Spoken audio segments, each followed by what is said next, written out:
trial from hearing from those people that we pay monthly bills to for our electricity. And when the president of California, Edison, issued his statement, it is increasingly clear that it was issued as part of his third quarter earnings report. He has no problem speaking when it comes time to the money, when it comes time to the bills that we paid consistently to Southern California Edison. But when we have some concerns about owning behavior, we have some concerns about the extent to which Southern California Edison is going to help restore this community to its fullness. It is okay to speak to people that you serve. And so we're asking Pedro Pizarro, who can be reached at Pedro, Pedro Pizarro at sce.com. That's Pedro.Pizarro, Pizarro at sce.com, to come on our show, on the Tavis Smiley Show. Pick your time, pick your place. No lawyers on our side, no lawyers on your side, but the people have a right to hear from you. Not just when you're reporting earnings, but guess what? When there are some losses, we need to hear it all. And we have a right to hear it all. Please call 626-302-2255. 626-302-2255. Press number 1. Ask to speak to Mr. Pizarro's office. And we'd like Mr. Pizarro to get back to us as soon as possible so that we can get him on KBLA. We can put this matter behind us and open up an open dialogue between KBLA, the community, and Southern California Edison. You have no problem reaching out to us when our bills are late. No problems reaching out to us when it's time to measure CEO pay and other pay that is awarded to people for their work at California Edison. But those of us who are paying the bills at California Edison, when something goes wrong, like the likelihood that you might be responsible for igniting the fire, according to all of the newspaper articles, it all seems to be pointing to Southern California Edison. We need to hear from you at KBLA Talk 1580. I want to go, I think, one step further. If someone out there knows Brother Pedro Pizarro's direct phone number, cell number, please feel free to call KBLA Talk 1580 so that we can reach out to him. We want to reach out and touch you. We like being touched. We like our lights to come on. We like our heat to come on. We like our heat in the winter, our air conditioning in the summer to come on.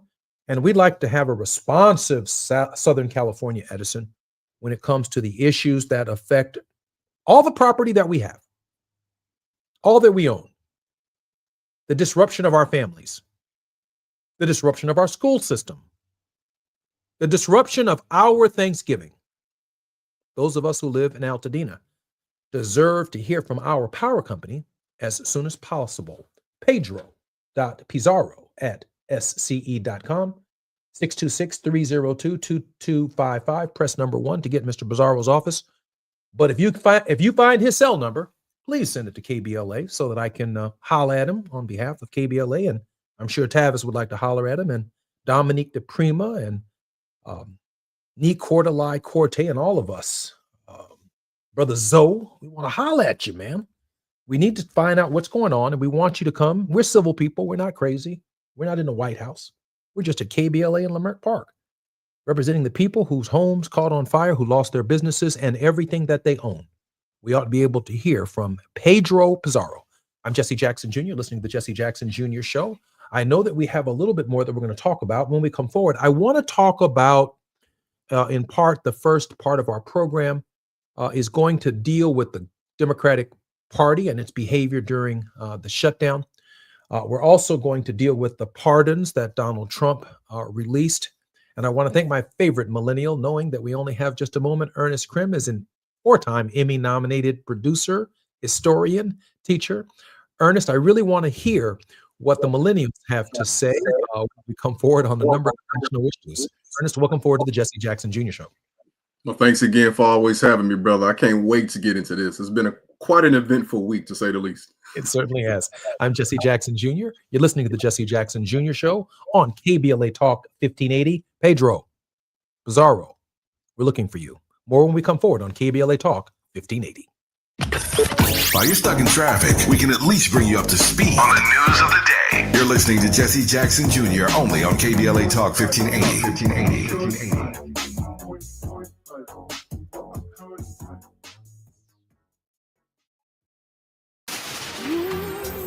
KBLA Talk 1580, standing with you in perilous times. If you've been impacted by the federal government shutdown or the discontinuation of SNAP benefits, you can find a food bank near you that's offering free groceries by going to lafoodbank.org or call 211. Additionally, LA County offers free meals at certain parks. There are meals and snacks for kids and seniors. Visit parks.lacounty.gov to find out which centers are offering which programs and to register in advance. And in addition to offering 2 free meals per day for all students, the LA Unified School District provides weekend meal kits for its students by request. Meal kits can be picked up on Fridays at grab-and-go locations. Please visit lausd.org/Cafe LA. That's lausd.org/CAFELA. We keep us safe. We keep us provided for. We keep us connected. This is a community call to action from KBLA Talk 1580. Lena Bloom for the Bail Project. Imagine you're stuck in a jail cell and you can't afford bail and someone offers you a way out. Just plead guilty and you can go home and kiss your kids goodnight. What do? What thousands have. You plead guilty whether you are or not. Cash bail makes poverty a crime. That's why the Bail Project helps those who can't afford it while fighting to end cash bail, because freedom should be free. Brought to you by the Ad Council. If you've been diagnosed with moderate to severe plaque psoriasis, this is what it sounds like to be 1,000,000 miles away. Imagine being 1,000,000 miles away. Tremfya guselkumab, taken by injection, is a prescription medicine for adults with moderate to severe plaque psoriasis who may benefit from taking injections or pills or phototherapy. With Tremfya, clearer skin is possible. In clinical trials, at least 70% of patients saw at least 90% clearer skin at 16 weeks. Results may vary. Tremfya is also indicated for adults with active psoriatic arthritis. Serious allergic reactions and increased risk of infections and liver problems may occur. Before treatment, your doctor should check you for infections and tuberculosis. Tell your doctor if you have an infection, flu-like symptoms, or if you need a vaccine. Ask your doctor about Tremfya. Call 1-800-526-7736 or visit tremfya.com. Let's go! You're still glowing, flirting, grooving. You still got it. But your immune system weakens as you age, making it harder to fight flu, pneumococcal pneumonia, RSV, and COVID-19. Vaccines are a key part of any health routine and help strengthen your immune response. Ask your doctor or pharmacist which vaccines you need. Schedule in minutes at vaxassist.com. Sponsored by Pfizer. An official message from Medicare. Medicare plans change from one year to the next. And this year, it's important for you to review your current coverage and compare all your options during Medicare open enrollment. Compare health plans, drug coverage, and costs. See if you can save some money, and don't forget to make sure your drugs are covered. Open enrollment ends December 7th. Visit Medicare.gov or call 1-800-MEDICARE. Paid for by the U.S. Department of Health and Human Services.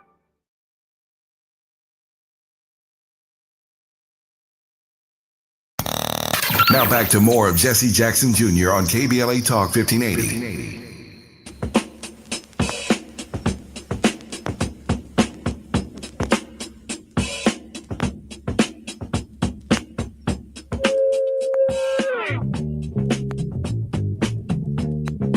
I'm Jesse Jackson Jr. Welcome forward to the Jesse Jackson Jr. Show on KBLA Talk 1580. And just before I introduce my favorite millennial, it just occurred to me that Southern California Edison's October 28th third quarter earnings report can't be accurate if it doesn't include our losses. And the fourth quarter earnings report for Southern California Edison can't be accurate either if it doesn't include our losses and what it's going to take to make our lives whole as a result of something that we had nothing to do with. other than losing our livelihoods, our homes, and being compensated pennies on the dollar for what we've invested in our entire lives. We shouldn't have to start over while corporate America continues to report how well it's doing without acknowledging its own liabilities. And Altadena is a liability for the Southern California Edison Company. Ernest Krim III is an Emmy-nominated producer, public teacher, anti-racist educator, and hate crime victor who uses Black historical narratives to empower and educate through a culturally equitable lens. Mr. Krim, a South Side of Chicago native and University of Illinois Urbana-Champaign graduate, is a former high school history educator of 12 years who now also advances for social justice issues and teaches history to the world through social media with a platform that reaches roughly 4 million people each month as of 2024. Ernest, welcome forward to our show. Hey, thanks again for having me, brother. What's love got to do with it? Ernest Krim, my man. Hey, Ernest, can I turn to these Democrats for a minute? Now, oh, yes, indeed. The government has been shut down for many weeks now, and we were on the verge of actually making some progress where Donald Trump would have to bend, watch this now, to the will of the people. And 8 Democrats, Tavis has called their name out several times over the last 3 hours. I'm not going to bother with that. But 8 Democrats in this moment broke up that process of allowing our voices to be heard, to leverage for the proper healthcare benefits, to strengthen the SNAP program, to offer essentially a hollow deal, the promise of a vote in the Senate in December that the House of Representatives has not promised to do. And yet, the Democratic effort at shutting down and leveraging the tyrant, Donald John Trump, appears to be faltering. What are millennials right now at this hour saying about the party that did not stand up for them? I would say that we aren't shocked, unfortunately. We've seen this play before. I think that we've seen the theatrics. We've seen politicians who are Democratic sometimes act as if they are going to do something for change. We've seen them filibuster. We've seen them do various things that we would think would eventually have a positive outcome for us, only to be doing it to make headlines. And for me, it's similar to, again, let's go back to the Montgomery bus boycott, because that's what most of us know in terms of a successful boycott. Imagine if they just decided halfway through to just stop. It makes you feel like, then what were we doing it for the, let's say, 180 days, and if we stop halfway through? They have put, because they have held the line, understandably so, for this long, it has caused a lot of chaos in people's lives, but it's for a particular purpose. Healthcare premiums are going to go up through the roof without some type of change.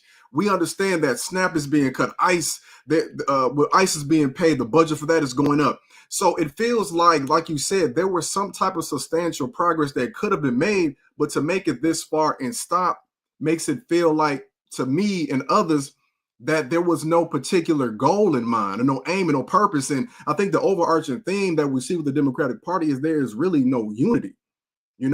There is no cohesion besides being under this umbrella in the specific label. And especially for us as Black millennials, we are getting hit hard more than any other group, because what we were fed growing up is this ideal that in every generation you'll gain more wealth, in every generation you'll have more opportunity. And we have seen tragedy after tragedy, economic crises after economic crises, terrorist attack. We've seen a president who's rolling back everything that our grandparents and parents fought for. I mean, I'm looking at stats right now, brother. The median Black millennial household has about 60 to 70% less wealth than Gen X or baby boomer Black households had at the same age. Now, we are between the age of like 28 and 43. And this is according to the Federal Reserve and Brookings Institution. This is staggering right here. When I'm looking at my fellow content creators, for example, and I want folks to understand that many of us as millennials are contracting, right? We many of us might not have that full-time job that's going to pay us something after 30 years. I'm seeing up and down my timeline, content creators in my age group and otherwise are scared because if this government opens back up with this current package, they might not have access to healthcare or they might not be able to afford it. So we're not just talking about the fact that it's going to go up. People will unfortunately die because of this. This isn't just somebody saying, okay, well, let's give up. We ain't figuring this out. People's livelihood is at risk. Everything is going through the roof. And it feels as I would say, we are the middle children of this country right now. We are being pulled in so many different directions and we're feeling it on all ends. And the expectation is that we're supposed to do something to lead this in the right direction.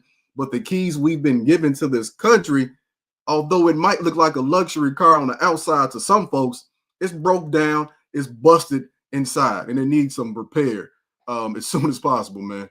Our producer says they felt the pressure of their constituents who are living paycheck to paycheck without helping them understand the end goal because they've never had to fight. They've never had to march or barter for their existence, for their right to vote, equal housing, equal high quality education, and or equal high quality healthcare. There are many Democrats across the country, particularly in your generation, who are calling for Charlie Schumer to step down. Get on out of there, Charlie. I've heard someone say on the news earlier today. And there is a millennial in waiting who certainly has the gusto and the fight in Alexandria Ocasio-Cortez. What do you think about Charlie packing his tent and heading on home? He's been there long enough. I think that's the case for a lot of Democrats that we've seen in office right now. There doesn't really seem like to be a plan of succession. I was speaking to an elder in my community recently, and he quoted someone that he heard this quote from that I'm about to say. There is no success without a plan of succession. So what we see now with a lot of aging Democrats is they aren't mentoring folks that can take the throne from them and lead our country the way it needs to be. It seems like a power grab a lot of times. When I even think about what's happening now with, what occurred with this vote on Sunday in Illinois, one of the senators that voted for that is not seeking re-election. So again, it's when you are in office long enough, oftentimes you are out of touch with your constituents. You're out of touch with the people that put you into power. You're out of touch with the people that you're representing. So what we see with what Chuck is doing, what we see with the call for AOC to step up, what we saw happen in New York with Mayor-elect Mondani, I think is a mass uprising of folks who are saying we demand better and we truly want and demand a government for the people, by the people, as it should be in a democratic republic. There are two African-American women running for the United States Senate. They have filed their signatures along with an Indian gentleman, Mr. Raja Krishnamurti. And I'm thinking that if Dick Durbin stepped aside with the remaining time that he has in this term, the governor of Illinois could appoint either one of two African-American women or an Indian, all three of whom have the gusto to put up a fight against Donald Trump. Durbin can come on home and get him some rest. And the governor of Illinois would have an extraordinary selection of progressives and people who for the next 9 months might be able to hold the Democratic line and offer some fresh new voices on the floor of the United States Senate. What do you think about Durbin stepping down and making room for somebody else? It would be ideal for something to happen like that during this time period. I wouldn't bet on it, but it would be ideal for us to have some new blood, some new energy. I think we need, you think about the folks who are running. These are folks who, although have not had that position, have a lot of political experience. And I think that's what this time is calling for new energy in that position, but also folks who have had that experience fighting in other levels of government and under other capacities. Again, when you don't have to bear the weight of your decisions and you don't have to deal with the consequences and repercussions of your actions, this is what we get. We have to demand accountability on all sides, on all aspects of government, not just on the Republican side, but within the Democratic Party too. And we have to, as folks who, whether you're in Illinois or not, we have to demand that these folks do better for us. So if he would decide to step down, I would applaud it at this point in time, quite honestly. Let me throw this out at you. If I can pivot for a moment, Donald Trump pardoned 70 people yesterday, one of which included Rudolph Giuliani, for their role in the subversion cases associated with the 2020 election. What are your thoughts about Donald Trump's use of the pardon power? I think it's what Donald Trump does. I think this is one of the reasons why he wanted to be the president again. We can't for 1 second believe that this guy wanted to become the president to make our country better. We see what that looks like right now. I'm not sure. Make it better. He never promised to make it better. He promised to make it great. Right, there we go. There we go. Whatever that means. Whatever that means. And I've seen the images of, the layouts and the spread he's having when he's having different dinner and guests over, while at the same time starving people. It is something out of a dystopian film. It is so mind-boggling right now to see this is actually happening right before our eyes. But he knew if there was somebody else in power, say a black woman, say a Democrat, that he was going to be held accountable. That is what we were on track to have. As someone who creates this type of content, I recall making videos about him being found guilty and then having the sentencing date, and then all of a sudden it just all went away, because we know that Donald Trump is not beholden. Donald Trump, to me, is, he is a lot of the past white male presidents we've had. But the name that really comes to mind for me is Andrew Jackson. When Andrew Jackson was complicit in the genocide of the indigenous people of this land, and the Supreme Court 200 years ago, imagine that, the Supreme Court 200 years ago said you can't force these indigenous people off their land. Now, that would never happen today, right? But 200 years ago, they said that. They were more progressive then, right? They said you can't do that. You got to stop. Andrew Jackson said, make me. And thus we have the Trail of Tears, the Indian Removal Act. This is who Donald Trump is inspired by. He feels with his whiteness that he is above the law, and he will challenge anybody who tries to discipline him until it goes to the Supreme Court so that his buddies can approve what he wants to do. It's almost like none of this happened, right? What do they say? Nothing to see here. Nothing to see here. Keep it moving. Where does that leave us? We just had a massive 7 million person No Kings March. We had a multi-week government shutdown that led to major enthusiasm for the election of Mamdani in New York, the new governor-elect in the state of New Jersey, the governor-elect in the state of Virginia. Millennials showed out in great numbers. In fact, in every category, Black men, Black women, Hispanic men, Hispanic women, seem to have come together in a kind of a rainbow coalition. What do these 8 Democrats, and what does it mean for what they've done to the core of the party's enthusiasm at this hour? Yeah, I'm glad you brought that up, because when you think about that vote yesterday happening within the same week of the success we saw in New York and California, it is very startling. It's a buzzkill, quite frankly. I truthfully think that our politicians need to have a reminder that they serve us. They serve us and not the other way around. I think it's important for us to begin to now exercise the power we have outside of the voting ballot boxes moving forward, quite honestly. I'm Jesse Jackson Jr., listening to the Jesse Jackson Jr. Show. More about the civil war going on within the Democratic Party when we come forward on KBLA Talk 1580.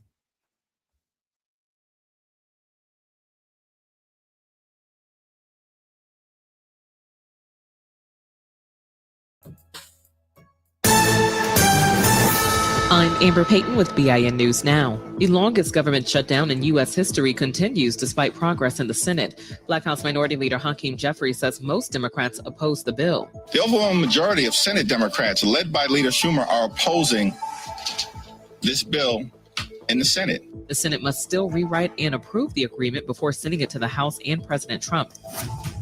DC's U.S. attorney says Black Mayor Muriel Bowser is not under federal investigation over her 2023 trip to Dubai. Reports of a probe surfaced last week, but officials now say the claims came from a fired FBI agent. Bowser denies any wrongdoing and says she has not been contacted by investigators. And the teaser trailer for Michael, the upcoming Michael Jackson biopic, hit over 116 million views in 24 hours, making it the biggest launch in Lionsgate history and the most viewed biopic trailer ever. Get BIN News now on demand 24/7 on the iHeartRadio app. Families have been loving LifeSource Whole House Water Systems for over 40 years. And now when you buy LifeSource, you can save up to $1,000 with the no sales tax special. Call 800-WATER-99 or visit lifesourcewater.com. And soon, warranty limitations apply. This is the KBLA Sports Minute with Ray Richardson. The NBA lost an icon on Sunday. Lenny Wilkens, one of only 5 men to be inducted into the Naismith Basketball Hall of Fame as a player and a coach, passed away. He was 88. Wilkens was a pioneer among African-American head coaches in the NBA. His 1,332 victories is third all-time behind Greg Popovich and Don Nelson. Wilkens, a 9-time NBA All-Star as a player, was inducted into the Hall of Fame a third time for his contributions as an assistant coach with the infamous 1992 U.S. Men's Olympic basketball team, a roster that became known as the Dream Team.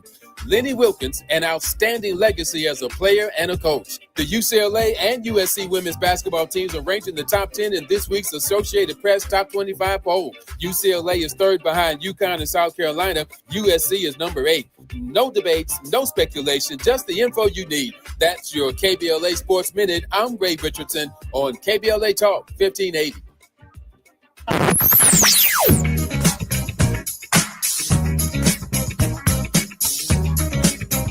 This is KBLA Talk 1580. Talk radio.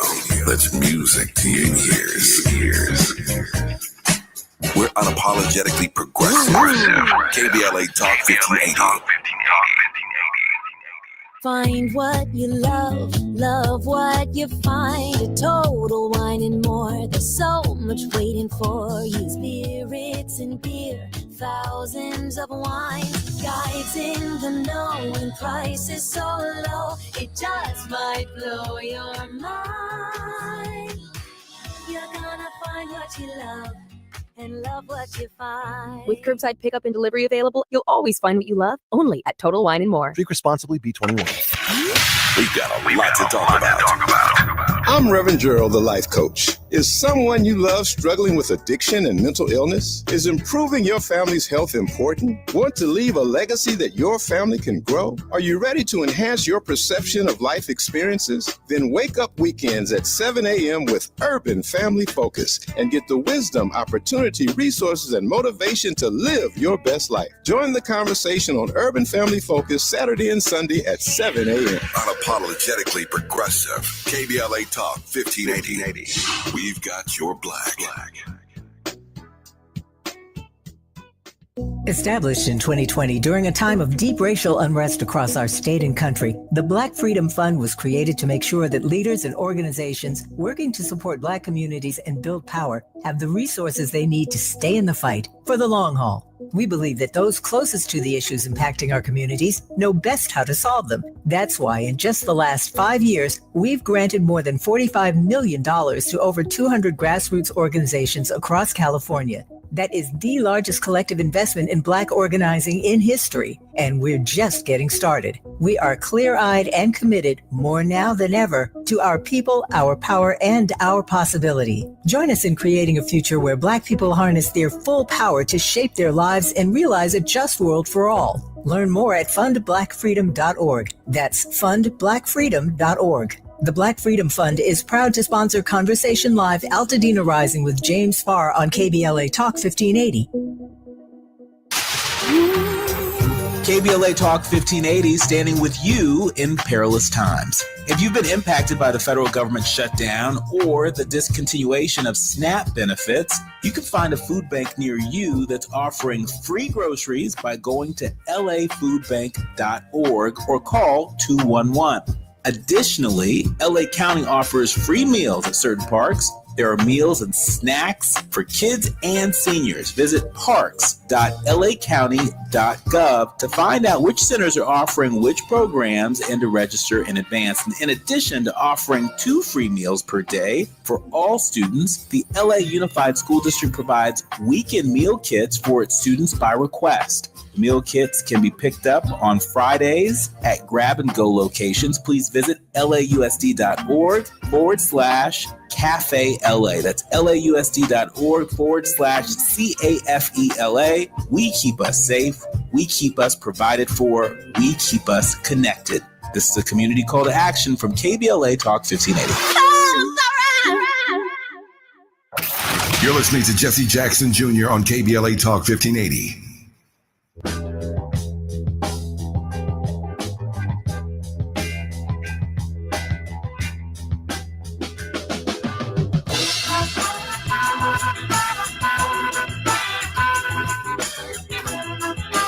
I'm Jesse Jackson Jr. with the Jesse Jackson Jr. Show on KBLA Talk 1580. We're still waiting to hear from Pedro Pizarro.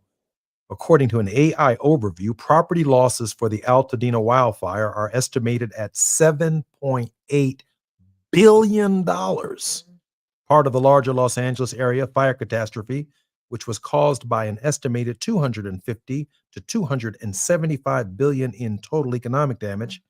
For the specific Eaton fire, 9,418 structures were destroyed, including approximately 6,000 homes. That means that the CEO and officers of Southern California Edison are going to have their regular Thanksgiving, which is probably happy, while literally hundreds, thousands of us in the Altadena area will not be having the same Thanksgiving, and the losses are not necessarily reflected in the income earning statements of Southern California Edison. We're not going to let it go here at KBLA. Pedro.Pizarro@sce.com. Call 626-302-2255. Press number 1. Ask for Pedro Pizarro, the CEO and president of Southern California Edison. Tell him we'd like to talk with them. We want to have a happy Thanksgiving too and a Merry Christmas, but it's going to be a little less so. And that's an understatement, given that their faulty equipment set off one of the worst fires in Southern California and destroyed our way of life. We'd like some semblance and some evidence that Southern California Edison is going to at least hear us out, talk to us about what we're going to do to rebuild our community together. Losses totaling somewhere around $7.8 billion. The fire catastrophe, which caused an estimated 250 to 275 billion in total economic damages, is something we just can't let go. It takes multiple lifetimes to restore that effort.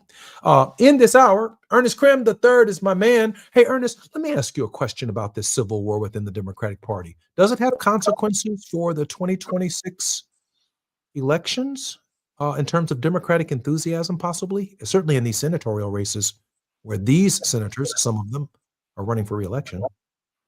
Yes, I believe in terms of the incumbents, definitely, depending on where you are. I think that the momentum that we saw from the Mamdani election is still there, though. I think that is still festering with a lot of us and it's still simmering. And I think that we see the power that we have collectively, as well as various other states and cities as well. It's not that our country is truly a representation of Trump, in my opinion. It's just that those of us who think this way don't always vote and are sometimes in situations where it's not as easy because of the systemic barriers. So I think that this momentum can still carry, and those who have a job going into this election season need to be very cautious. You know, I want to pivot from some of this for a moment because this is a very special day in my life as a baby boomer? I guess I'm a baby boomer. I'm a Generation X. Okay. On November 10th, 1969, Sesame Street, a pioneering TV show that would reach generations of young children, it would teach us the alphabet, how to count, makes its broadcast debut. Sesame Street with its memorable theme song, "Can you tell me how to get to Sesame Street?" Okay, all right. Went on to become the most widely viewed children's program in the world. It has aired in more than 120 countries. The show was the brainchild of Joan Gans Cooney, a former documentary producer for public television. Cooney's goal was to create programming for preschoolers that was both entertaining and educational. I'd like to play a clip.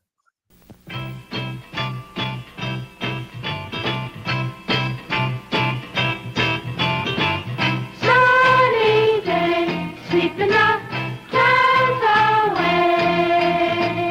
On my way to where the air is free. Can you tell me how to get to Sesame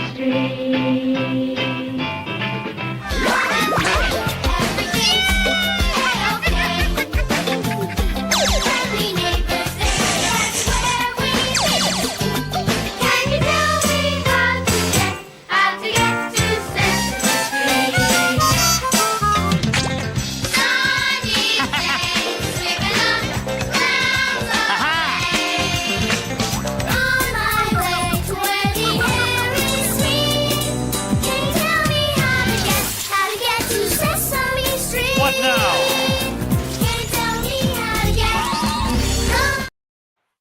Big Bird, the Cookie Monster. What was the little green frog's name? Kermit. Kermit. These are all characters, including the book. Wasn't there a burglar? Anyway, I'm Jesse Jackson Jr. listening to the Jesse Jackson Jr. Show. I got to go to break. I'm Jesse Jackson Jr. Boy. Oh, I got another clip. Hey, you don't look like me. You don't look like me. He doesn't look like Elmo. Yes, we're all different, but we're the same, 'cause we are all monsters.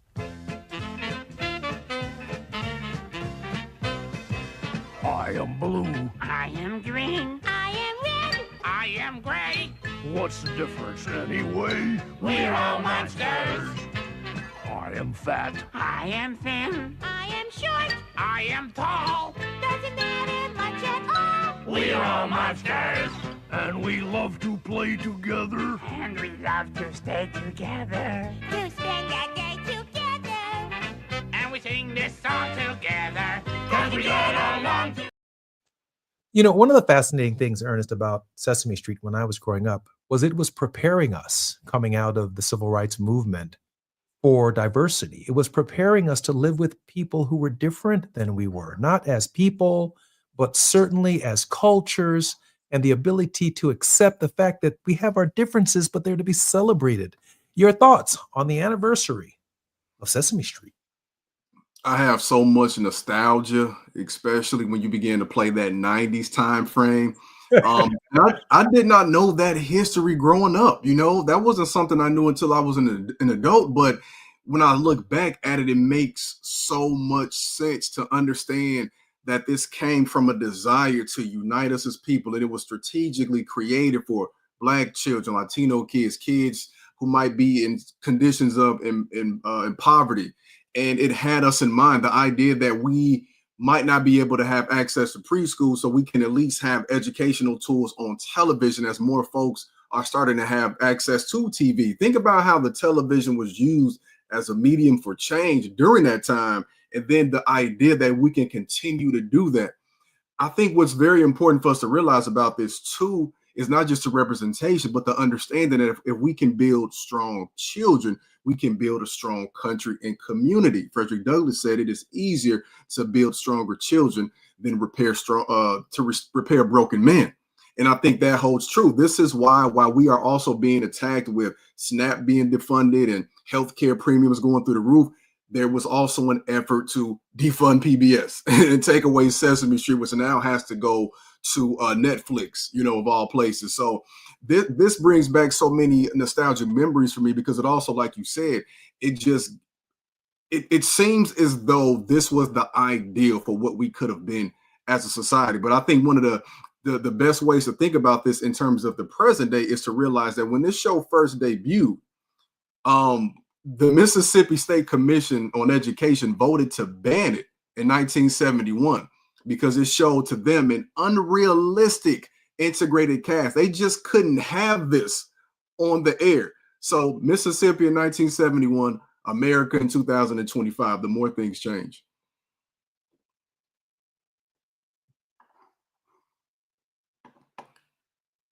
Additionally, too, I see you having some technical difficulties, but I'm here for you, brother. I appreciate you. Okay, I was going to carry it on.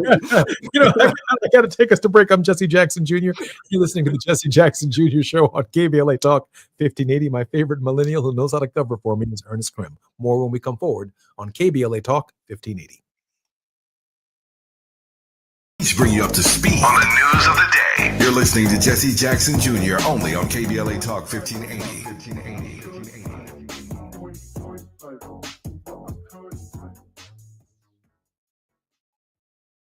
We asked seniors how to prevent Medicare scams. My best advice, if you get a phone call, do not talk to the person. These people are well trained. Don't talk to them. They don't know me. They're just trying to scam me. Don't be fooled. Hang up. Just hang up. Never give out your Medicare number. They're going to get your number to put in a false claim. If I get a call from someone, I don't pick up the phone. And should I pick up the phone and they ask for information, then I hang up. How do you detect Medicare fraud? Just like I check my credit card statements, I check my Medicare statements monthly. Scammers can get a hold of your number, order medical devices through your account, and you're not even going to know about it if you don't look at your statement. Check your statement every month. If you get your statement and you see something that you know you did not have done, you report it. Call your Senior Medicare Patrol. To report Medicare fraud, call the Senior Medicare Patrol at 855-613-7080. It's never too early to start talking about money in realistic ways with your kids. JP Morgan Chase navigates how to educate your kids now about creating long-lasting, healthy money habits. Whether your kids are in elementary school, high school, or college, now is a great time to start a conversation about ways to create healthy money habits as they grow, ultimately benefiting their financial future. Talking about money in a realistic way to support your kids' lifestyle and dreams, your first banking account geared towards high school or college. It's never too early. Explaining the basics, what you earn and what you spend, building financial confidence starts with getting organized. Learning and practicing vital money skills now will stay with them for life. Tools they will have to stay on top of their finances and achieve their goals. This segment is sponsored by JP Morgan Chase.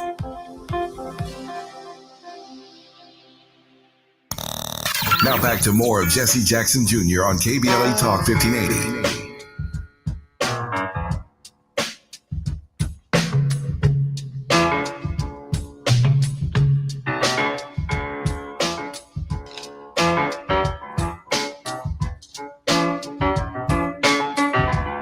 Jesse Jackson Jr.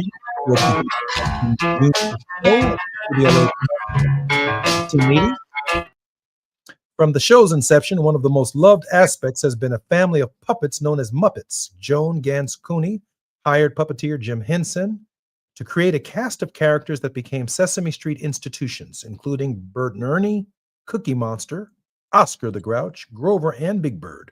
The subject tackled by Sesame Streets have evolved with the times. In 2002, the South African version of the program, Takalani Sesame, introduced a 5-year-old Muppet character named Kami, who was HIV positive, in order to help children living with the stigma of a disease that has reached epidemic proportions. In 2006, a new Muppet, Abby Cadabby, made her debut and was positioned as the show's first female star character in an effort to encourage diversity and provide a strong role model for girls. In May 2019, a Muppet character whose mother is battling addiction was introduced, acquainting kids with the opioid crisis. But still, undisputed, my favorite clip is this one. Ready on the stump? Yeah. Okay, here we go. I am somebody. I am somebody.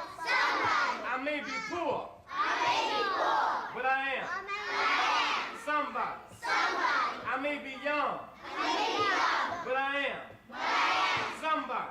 I may be on welfare, but I am somebody.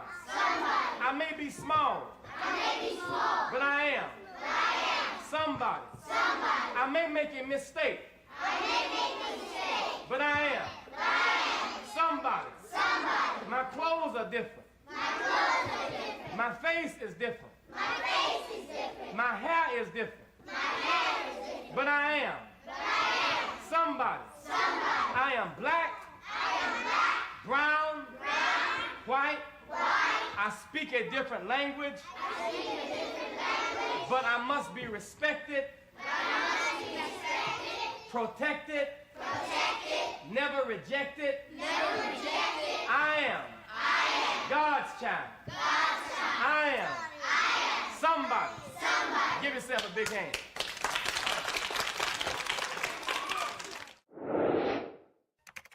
Have a father who was actually on Sesame Street when I was growing up, and to go to school the next day and to have all my classmates saying, "Did you see your dad last night on Sesame Street?" I was overwhelmed.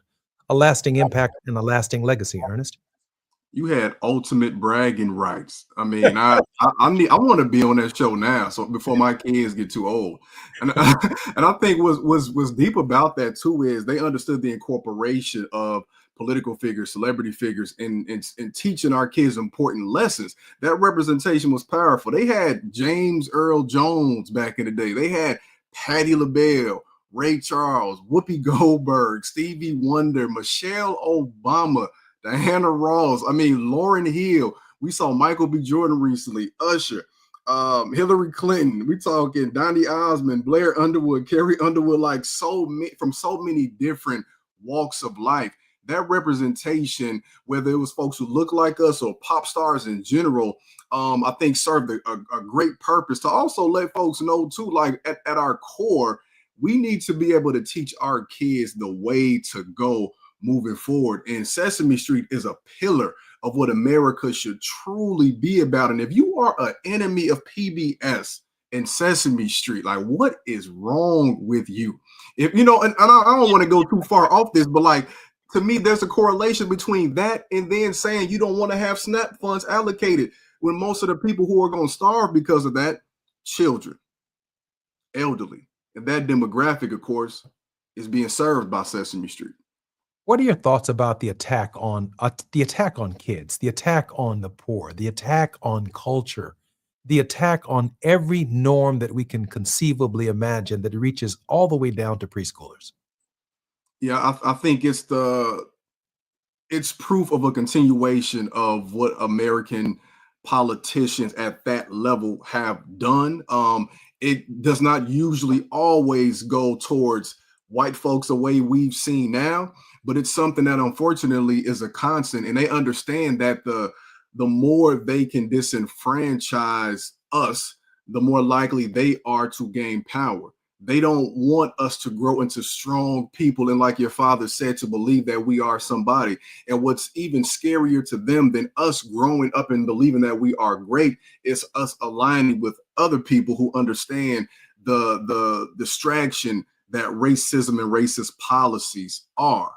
And Sesame Street is what it stood for. You know, the fact that they collaborated with Black psychiatrists and professors to create something that understood what developmental ages our kids were at. Because for me, my kids have some Netflix shows they like, you know what I'm saying? But some of these shows are a little bit too hyperactive. When I want my kids to calm down, I'm turning on Sesame Street and PBS because I'm comfortable with that and I know they'll be learning something of value. The word of the day, come on now, you can't get any better than that with Elmo.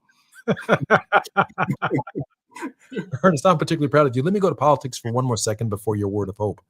I thought it was wise for the Supreme Court of the United States to rule that they weren't going to revisit the same-sex marriage case. That gave me a glimmer of hope in a right-wing reactionary court that they at least recognized the somebodiness of the institution of two people caring and loving each other. Your thoughts, and then your word of hope. Yes, I was very shocked to see that. I did not get a chance to read the article in great detail, but I was definitely taken back by the fact that this Supreme Court would make that decision. Even though it is a great decision, it makes me wonder if there was some type of ulterior motive or if it's going to somehow come back at a later date. But at this moment, I am content with that. And I think that, you know, that's one glimmer of hope in regards to all the various things they've scaled back from that time period. For me, my word of hope is most reflective in the conversation that we had the latter part of this hour.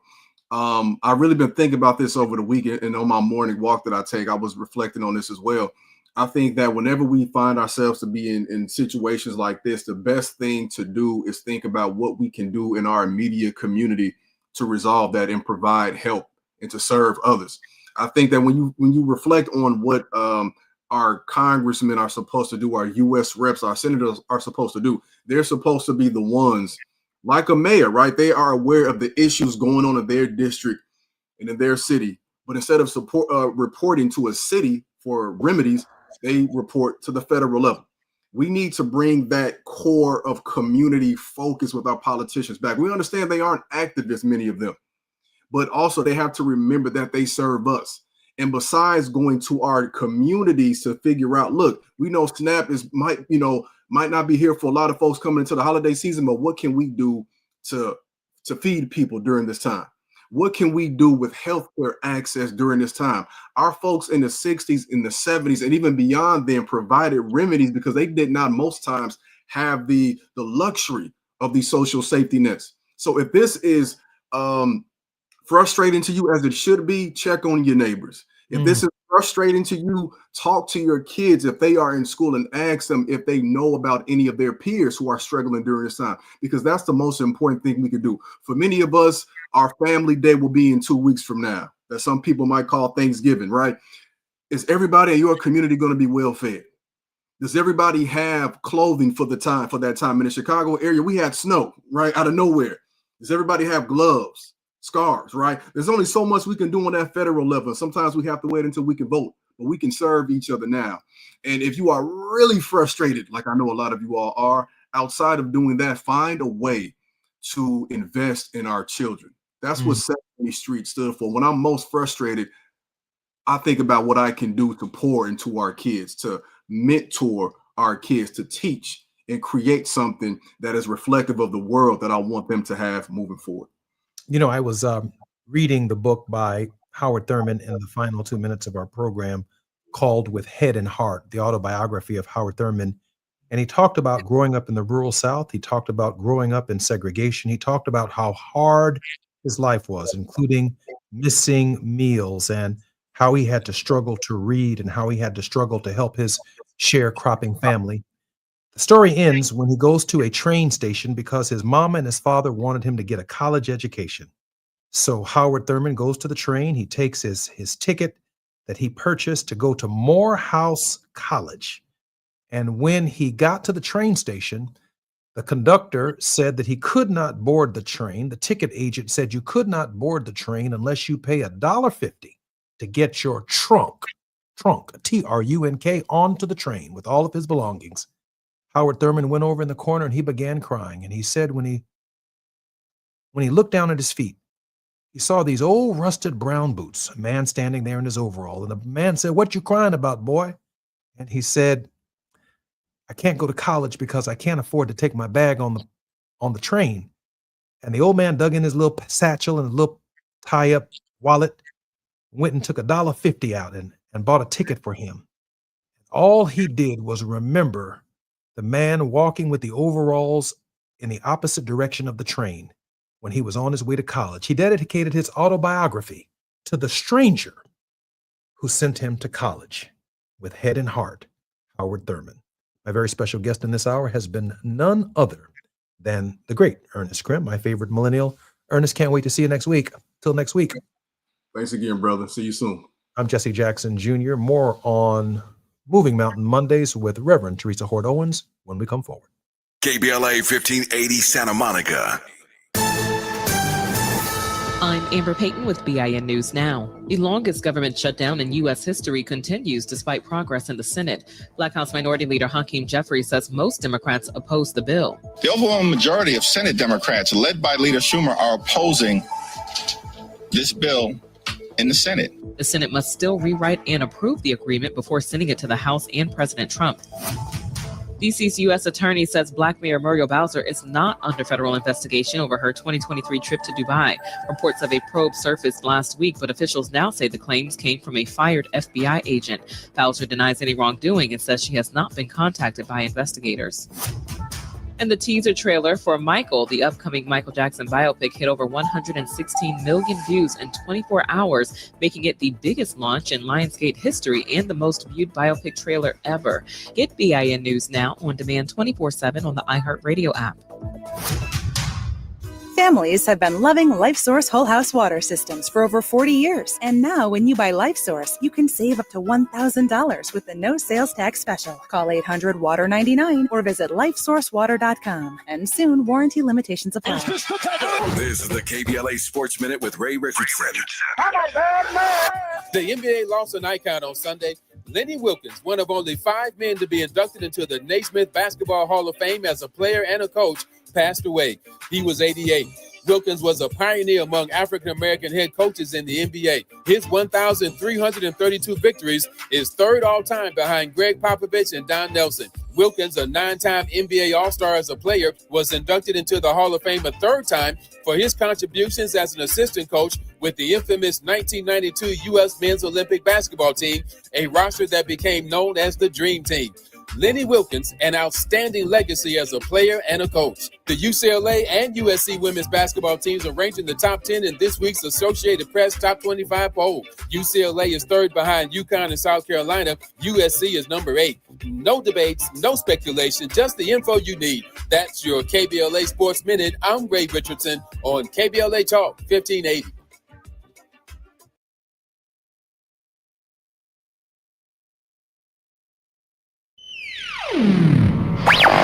All I need is one mic. With a KBLA Talk 1580 editorial, I'm Tavis Smiley. Dateline Friday, November 7, 2025. Dear Mr. Pizarro, I hope that this letter finds you well. As you know, last evening, KBLA Talk 1580 hosted an Altadena Town Hall entitled Understanding the Wildfire Recovery Compensation Fund. The venue was at capacity, and as KBLA has maintained all along, no plaintiff's counsel was involved in any aspect of the program, such that Southern California Edison could well have participated per its initial commitment in writing on October 7, 2025. That said, in both private communications and public pronouncements, we note that SCE has offered to appear on KBLA Talk 1580 to address the Altadena community regarding its fast pay program, which was discussed in depth at last night's gathering. We would like to accept SCE's offer and invite you, Mr. Pizarro, to appear on KBLA's nationally syndicated radio program, Tavis Smiley. The show broadcasts weekdays from 9 a.m. to 12 p.m. Pacific Standard Time, and we are happy for you to choose any day, any hour for a live in-studio conversation. Please let us know which day and time work best for you. We look forward to welcoming you to our studios in Leimert Park. Sincerely, Tavis Smiley, founder, Smiley Audio Media, Inc., Chief Visionary Officer, KBLA Talk 1580, host, Tavis Smiley.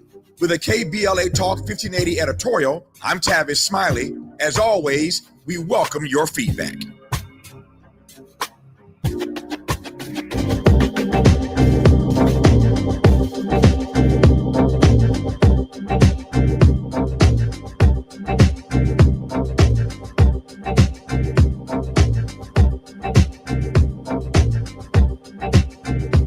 Moving Mountain Mondays on the Jesse Jackson Jr. Show here on KBLA Talk 1580.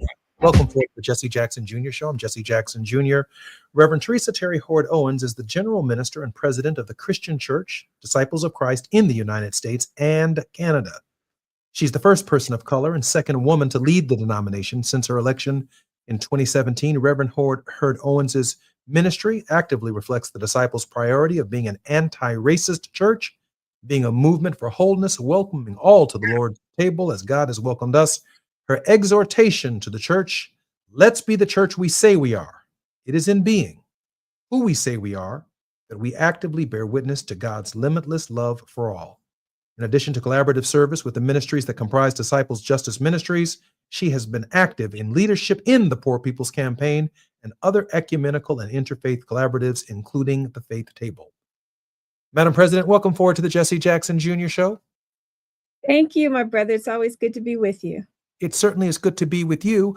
Madam President, there must be some disappointment that you're feeling in the 8 Democrats who just couldn't hold out long enough to protect the Affordable Care Act. Your thoughts, Madam I President? think the biblical term is lament. It's lament. I'm on a thread with several Black pastors in particular, outside of my own denomination, who pay attention to these justice things, and some of the giants of the faith, the names that you would know. And there was literally just weeping and gnashing of teeth. And one person even said traitors. That was the word, traitors. Oh, wow. And I think I was just, as I said last week, just in DC in a group with William Barber, Todd Yeary, Bishop Vashti McKenzie of the National Council of Churches, a lot of folks, clergy, along with about 10 impacted people who are suffering because of the threat to Medicaid, because of the threat to SNAP, because of the possible skyrocketing of ACA healthcare premiums. And we were in the room with, now these were all representatives, so they're not to blame. But we were there. We were there with Democratic leader Hakeem Jeffries. There were several other folks from the Congressional Black Caucus. There were some white representatives there. It was a very diverse group of people. And they made the promise, hearing from what we were saying, denominational leaders. A bishop from the AME Zion Church said that the thing that's scaring his people and his constituents and members is that they felt they could get by, right, in terms of making food happen if SNAP was not being paid. They're more afraid of what might happen to healthcare premiums. They're like, we can, community can help me eat, but we're afraid of losing our healthcare. So I don't know. I was particularly disappointed to see Illinois' Dick Durbin on that list of people who voted against it. I know he's retiring. And I just don't see, there's one way to read it that says, oh, well, we can now hold them accountable if they don't have this vote. But as we've been saying all along, what have they ever done to give us any kind of confidence that they will follow through, that they will keep their word on this? So that's what's so disturbing. Can we trust that they will keep their word? And number two, this will be spun as some sort of great victory for Trump and his crew. Meanwhile, they still haven't ordered Congress to open. They still won't seat Representative-elect Adelita Grijalva in Arizona. She would be like the 218th person to sign on to that legislation to open the Epstein file. So there's still a lot of things that they haven't done, but I'm just really aghast. My heart sank. I've been living in Lamentations 3, which was, it's like my soul is cast down within me. But then I recall to mind the steadfast love of the Lord never ceases. Greatest our faithfulness. I think that's about all somebody like me can do. That and continue. I'm fighting this fight of being on sabbatical and not trying to be too engaged in social media and not trying to be too out there. I left a video message to the church asking people to just keep doing the work, that I felt weird in this difficult season, even saying that I should have this time of rest and sabbatical. So it's been hard to keep myself not paying attention to it. I failed miserably on that end. I have to fault them for this, and I know that we'll be coming forward in just a moment. I have to fault them for the shift in energy in less than a week. We had this tremendous outpouring of energy, enthusiasm coming out of New York, coming out of New Jersey, coming out of Virginia. We were on the march, and it's almost as if the Democrats in the Senate ignored the energy that we had blessed them with. And they said, this energy is irrelevant to the decisions that we have to make. I know we just have about another minute before we come forward, but I'd like your thoughts on that feeling that you're saying you're feeling, that feeling deep down in your stomach. Yeah, it is. It's one of like, can we trust you? Can we trust you? The people told you where they wanted you to go. The people have been very clear. The wins and the elections last week, I think, sent a strong signal. But I'm like, where's the spine? Where's the backbone? I don't understand. Someone will have to explain it to me why you thought this was the right decision. I'm Jesse Jackson Jr. This is Moving Mountain Mondays and the Faith Not to Fall with Reverend Teresa Hord Owens on the Jesse Jackson Jr. Show. More on the Jesse Jackson Jr. Show when we come forward on KBLA Talk 1580 in just a moment. It's afternoon drive time with Jesse Jackson Jr. Only on KBLA Talk 1580. If you've been diagnosed with moderate to severe plaque psoriasis, this is what it sounds like to be 1,000,000 miles away. Imagine being 1,000,000 miles away.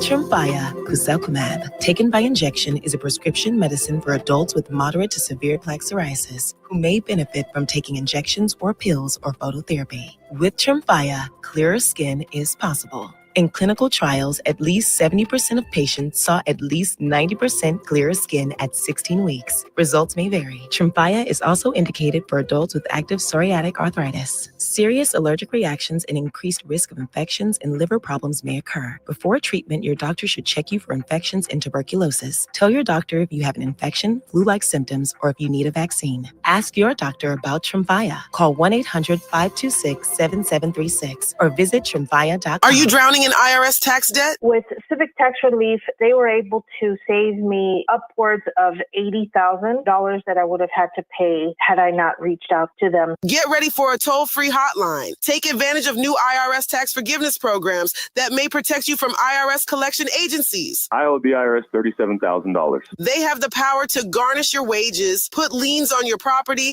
and levy your bank account. Civic Tax Relief can help protect you from the IRS. Civic Tax Relief basically represented me against the IRS. By the time everything was completed, I didn't owe the IRS anything. Find out about the Fresh Start program that is now available through Civic Tax Relief.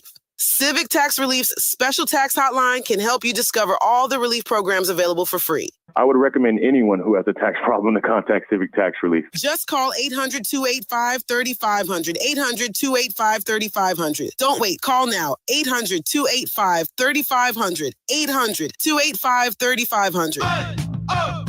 Let's go! You're still glowing, flirting, grooving. You still got it. But your immune system weakens as you age, making it harder to fight flu, pneumococcal pneumonia, RSV, and COVID-19. Vaccines are a key part of any health routine and help strengthen your immune response. Ask your doctor or pharmacist which vaccines you need. Schedule in minutes at vaxassist.com. Sponsored by Pfizer. An official message from Medicare.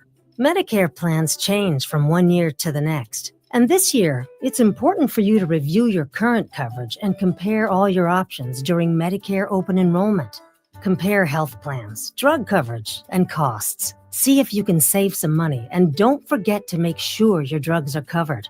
Open enrollment ends December 7th. Visit Medicare.gov or call 1-800-MEDICARE. Paid for by the U.S. Department of Health and Human Services. Now back to more of Jesse Jackson Jr. on KBLA Talk 1580.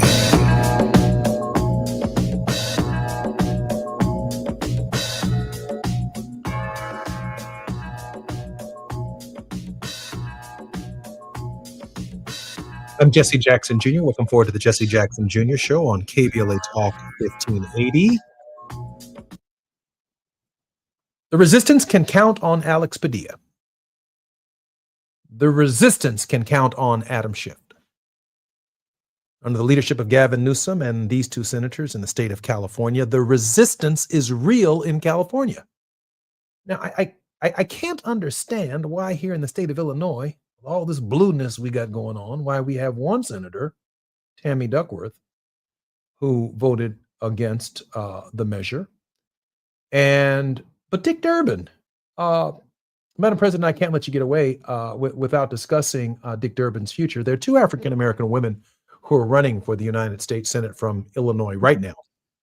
Both say in all of their speeches that they're poised to take the fight to Donald Trump. They're ready right now. They're ready right now. Both of them have signatures that they filed for the United States Senate, which means they are definitely on the ballot in March. They're on the ballot, if they're successful in March, to get elected in November for the vacancy that Dick Durbin has suggested that, that he's created. Why not just step aside right now and let one of these sisters go to Washington and start fighting so we can stop wasting time? Or Raj, Krishnamurti, him too, but I'm for the sisters. Why not?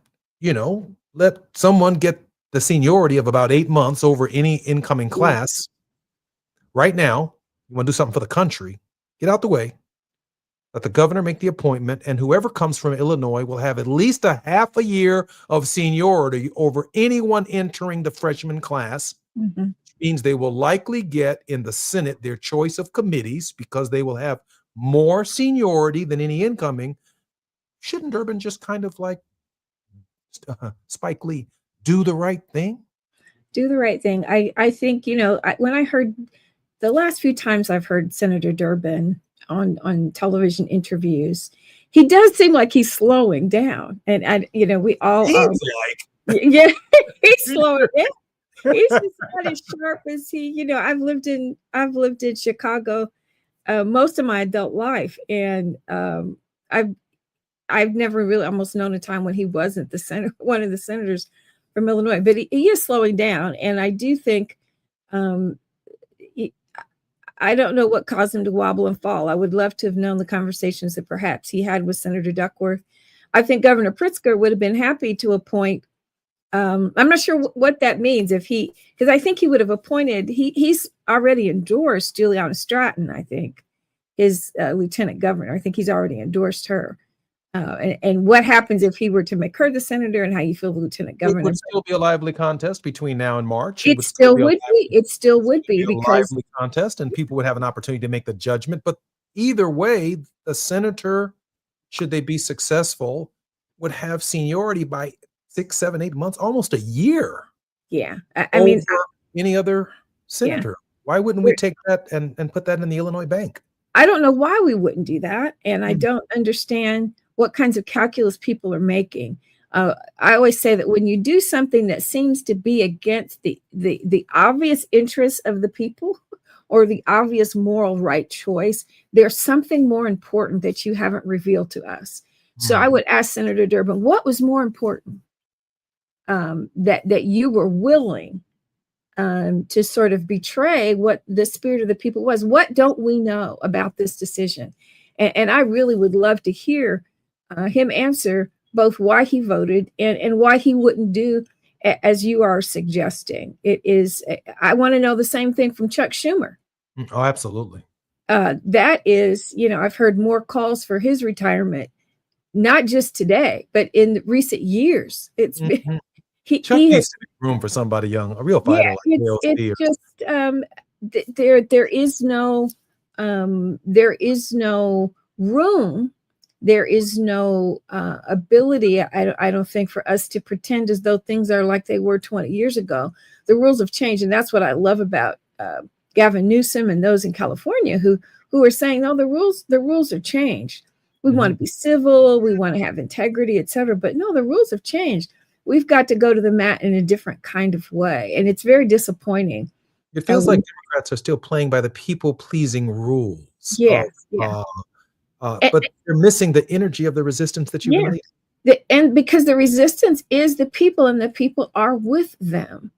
I don't know. It's so clear that the people are with them. I can't wait for the midterms. I cannot wait for March here in Illinois in November, because I do believe there's going to be a serious a reckoning in that time. And again, there's something more important. What was the calculus, sir? What was the calculus? Help me understand, because there's something that must have been more important for you to have betrayed the resistance and the call and the will of the people in the way that those 8 people did. I don't understand. Help me understand. Help me understand. I'd like to see him on Abby Phillip. I'd like to see him on Meet the Press. I'd like to see him go through what they take people through when they ask these very difficult questions, because so much was at stake in the decision of the 8. And I don't know what to think about Fetterman. I don't think about Fetterman. He's here, he's there, he's kicking the Democratic Party in the behind. He's, blamed whatever. Yeah, well, the real danger also is that you you have to be careful about what you feed to the other side. And the narrative that they are trying to spin is only emboldened by this particular action, particularly when I haven't heard anybody.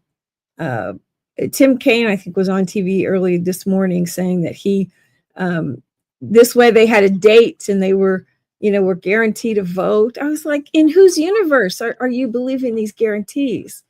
That's been the reason for holding the fort to this point, is that we cannot trust those guarantees. So to fall for the, as they say, fall for the old okie dokie is just really disappointing. And so it's if they get their vote in December, which they've apparently been promised, and it fails, what does that mean? That they got a vote? I mean, what does that mean? It doesn't change the bill. It doesn't change the legislation. So, Absolutely. So you traded it for a vote that you're not going to win in this Senate, and then tell us we should be appeased by that? Mm-hmm. I mean, what is the messaging that comes out of that? Maybe I'm missing something here. I need to know something was more important. That's always my test question. When you do something that I don't understand, or something you said you believed in and you decided not to, there's something more important when people make disappointing decisions. You've made a calculus somewhere, and I'm really concerned about what might have been more important. If it was Dick Durbin, it wasn't your career. You're stepping down. You're not running for re-election. So what was it? What was more important that you felt that this was the better cause, in the face of what the people are crying for, in the face of the people telling you, we're with you, continue to fight, hold the line, do not falter, hold the line. And the interesting thing about it is, for Durbin, in a state like Illinois, he represents obviously Democrats in Cook County and the city of Chicago and the blue areas. But, he also has, since he's the senator for the entire state, he understands the anxiety of red and MAGA Illinois. At least he should. Yeah. He's from those parts. The other responsibility he has, which makes it even more disturbing, is that he's the Democratic whip. He's supposed to be one of the people keeping folks in line and helping make decisions and being strategic about how they vote. He's supposed to have the influence. So did he? It's hard to imagine. You've got Chuck Schumer and Durbin is the whip. What calculations were these people who were leading the Senate and such that only 8 of them, so not all of them, right? So what's that calculus? Something is more important to you than the will of the people. And how does the whip? That's a good question. How does the whip of the Democratic caucus in the Senate end up in a minority of Democrats whipping? Yeah, exactly. It's like you're whip everybody into a majority. Yeah. And the majority of your caucus disagreed with you. Yes. So that disqualifies you as being the whip. We whipping on him today. Yeah, we whipping on him today. And Chuck shouldn't be the leader if you can't get the group to go with you. Yeah, absolutely. Clearly, they could not get the rest of those folks to go with them. And it's just very disturbing. Again, there's something that says, and usually when there's something that's more important than doing the right thing, it's self-centered, it's self-focused. And there's some story that people don't necessarily want to come to light, but I really want to know. Something was more important. We're proud of the people of California. I mean, those 2 senators, Schiff and Padilla, did a hell of a job, and their governor is clearly the front runner of the Democratic Party for nomination in 2028, unless someone else or something else emerges. The people of California are leading the resistance for the nation, and that's something that they have a lot to be proud of. Kind of a popular sovereignty movement taking place out west. Yeah, if you've seen some words or responses from some Democratic governors when Trump over the weekend tried to tell people to pull back the SNAP payments that had already gone out, Governor of Wisconsin just posted a big blue screen. It just had one word: no. Yeah, and rightfully so. I mean, it doesn't make sense. He's been golfing and vacationing. We've had a 7-week vacation for members in the House and in the Senate, and then they show up, for 4 hours, 48 hours, and be wrong. Just misread the entire electorate, show up for work after 7 weeks off for 48 hours, and you're wrong. Yeah. Now, how about that? Like you didn't go back home and hear what the people were saying, or whatever you heard, you thought you heard, and you didn't hear it. Anyway, enough of them for right now. Let me shift gears for a moment, if you don't mind, to our youth and to the millennials. And this isn't a subject that we had planned on talking about, but this idea of betting in the NBA and betting in Major League Baseball is speaking to the moral climate. I think, Madam President, and I'm not trying to jump on you about this without having had a prior conversation, but it just seems to me that the government itself seems to be targeting people of color who are athletes, kind of the Marge Schatz millionaire. She called us her $1 million. But this problem appears to be particularly pervasive. And from a moral perspective and a moral point of view, I'm sure you have some thoughts. There always, again, you have to ask yourself, what's the calculus behind, some of these decisions? And we have so many talented young people of color who manage to make it into professional sports. And in many cases, even people who have had a middle class upbringing or even upper middle class upbringing, when then given access to all the resources that you get now as a professional athlete, most of us would have problems trying to figure out how to manage it and how to do it.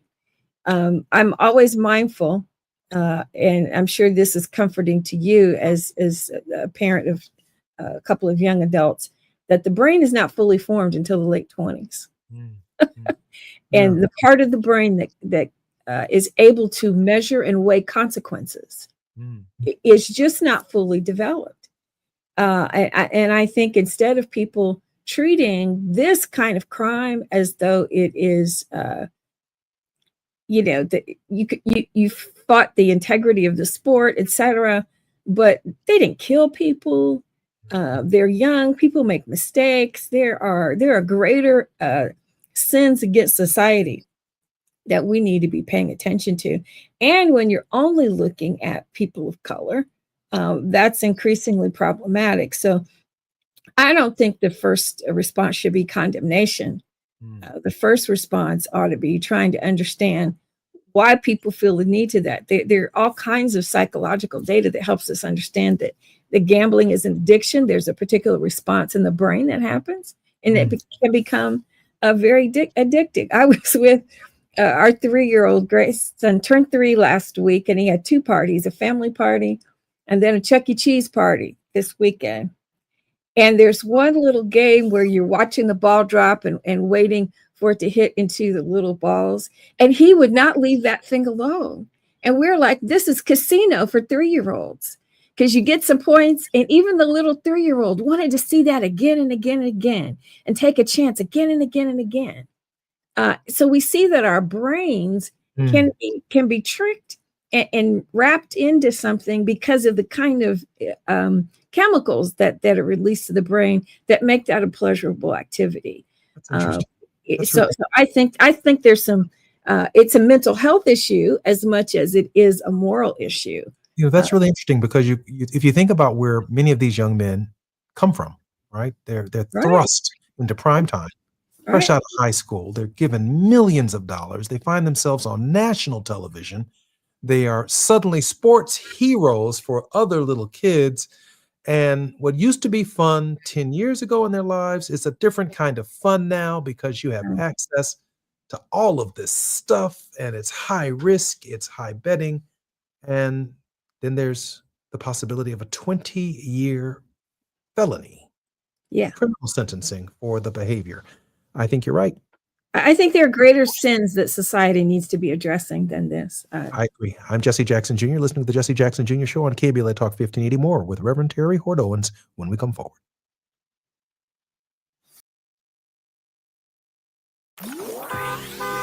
It's afternoon drive time with Jesse Jackson Jr. Only on KBLA Talk 1580.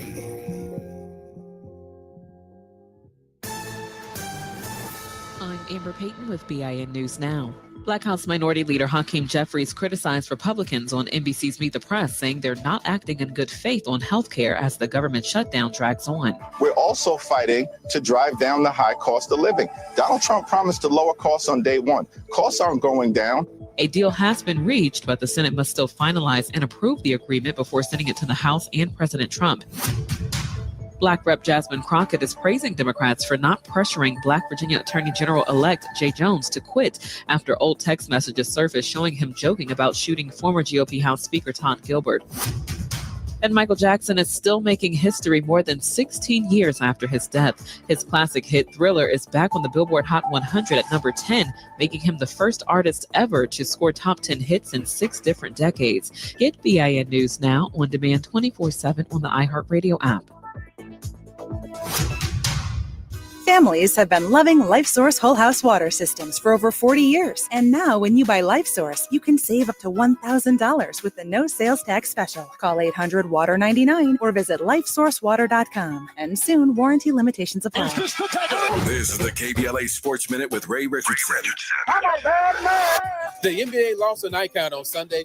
Lenny Wilkens, one of only 5 men to be inducted into the Naismith Basketball Hall of Fame as a player and a coach, passed away. He was 88.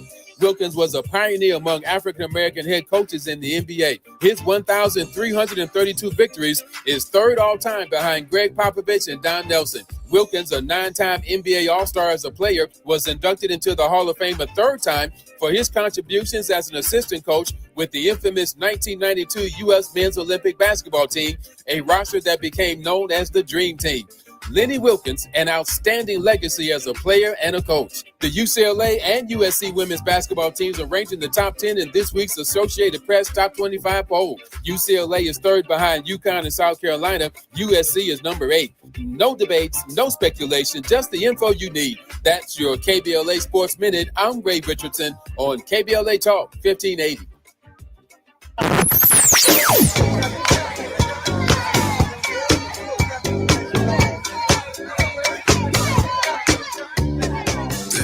KBLA Talk 1580. Talk radio. That's music to your ears. We're unapologetically progressive. KBLA Talk 1580. We've got a lot to talk about. Hi, I'm Zoe Williams, a.k.a. the Voice of Reason, encouraging you to join me weekdays from 7 to 9 p.m. for the world's most intriguing relationship radio roundtable. Every night, I facilitate and encourage our loyal listeners to participate in the most engaging relationship discussions you'll hear anywhere. So make it a point to rendezvous with me, Zoe Williams, the Voice of Reason, Monday through Friday, 7 to 9 p.m. Pacific Standard Time. Trust me, your relationships will never be the same.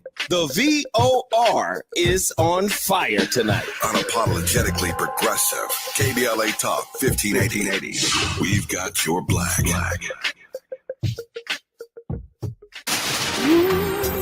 KBLA Talk 1580, standing with you in perilous times. If you've been impacted by the federal government shutdown or the discontinuation of SNAP benefits, you can find a food bank near you that's offering free groceries by going to lafoodbank.org or call 211. Additionally, LA County offers free meals at certain parks. There are meals and snacks for kids and seniors. Visit parks.lacounty.gov to find out which centers are offering which programs and to register in advance. And in addition to offering 2 free meals per day for all students, the LA Unified School District provides weekend meal kits for its students by request. Meal kits can be picked up on Fridays at grab-and-go locations. Please visit lausd.org/Cafe LA. That's lausd.org/CAFELA. We keep us safe. We keep us provided for. We keep us connected. This is a community call to action from KBLA Talk 1580. You're listening to Jesse Jackson Jr. on KBLA Talk 1580.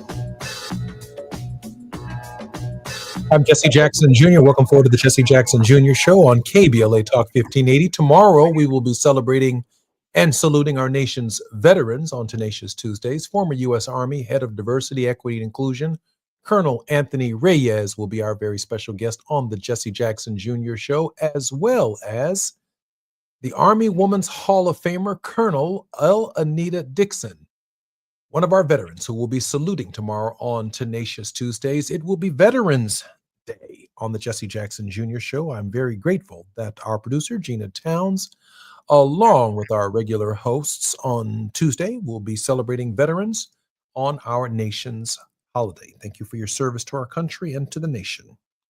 Our very special guest in this hour is none other than the General President and of the United Disciples of Christ Church in the United States and Canada, a descendant of one of the oldest African-American free settlements in Indiana, and a disciple since young adulthood. Reverend Hord Owens earned her bachelor's degree in government with a minor in Afro-American studies from Harvard University.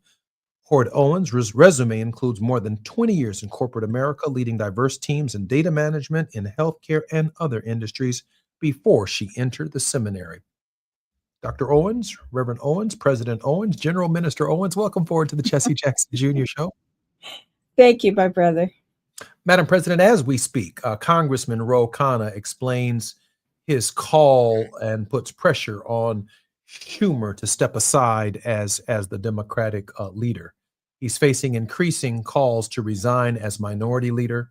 The View host rails against Schumer. Schumer is no longer effective in Politico today. Here's why Democrats are furious with Schumer in Axios. Plattner, Schumer failed in shutdown fight and should step aside as leader. The general sentiment about the future of Charlie Schumer is growing. Is that sufficient to make up for what happened? Or are there other Democrats who should face the heat of the people right now to teach other Democrats a lesson in the resistance that we too demand clarity, moral clarity, and political clarity on where you stand during these difficult times? Oh, absolutely. And I hope that people will continue to speak out. There's a certain kind of decorum, I think, that somehow has saddled these institutions and kept people from being brave enough to do and say what is the right thing. I think it's really important that people just speak truth in this moment. Chuck, every time this isn't the first time we've been disappointed. That's the other thing. It's not the first time. We have a pattern. We have younger people who are not able to even connect with what's happening in the halls of Congress because they don't see people who are both relevant to their own experience, nor do they see people who are able to connect with real life as it's happening in the streets. And I think it is time for Senator Schumer. Dick Durbin has stepped down. Can't remember the full list of the other folks. I certainly want to hear from them. If ever CNN wanted to do a town hall, I say put those 8 people up on a platform and let's hear from them. Let's hear what they have to say. Explain it. You must explain this to us. You must explain it. It is our right as across this country as people who voted to put those people in place. It's our right to hear why. It's not clear to us why. We're not satisfied, and the elections will come, and I hope that everybody will show up in numbers that we've never seen before to vote. I say vote in every election, even if it's only the dog catcher who's on the ballot. Have you ever heard of Dick Durbin having a town hall meeting in the Black community? No. I mean, he's been senator for what, decades? Yeah, over at least 30 years, I would say. Yeah. I've never heard of him doing that. No. Never had a town hall meeting, never came and faced the music or answered any questions, just kind of speaks downtown Chicago and goes on back downstate. And we just kind of send him our Democratic votes, like little accountability. Yeah, it's caught up to him. And quite a few of them don't do that. Quite a few of them are not very good with I remember a local politician in Cook County who back when I was still in the corporate world living in Hyde Park and before they redid the metro stations. Remember how crazy those metro stations used to be? I knew the very 51st and 53rd, and they smelled horrible and rotting wood. They were just horrible. I ran into the person who was, I won't speak their name, the alderman of the 4th Ward at that time. Saw her downtown walking along State Street at lunchtime. And I said, "Excuse me, Alderman, I'm just curious as to when we're going to be doing something about these metro stations in Hyde Park. They're dangerous. They smell horrible. I understand there's transportation money." And instead of stopping to even just have a quick conversation with me, she handed me a card and said, "Call my office. They'll be able to talk to you about it there." There's just something to be said for in the moment. If you have a constituent who identifies themselves, we could have had a very quick conversation. Here's what I know. Here are my thoughts about it. Talk to this person in my office. I want to record your concern, right? But we tend to move. We want to, capture these press moments.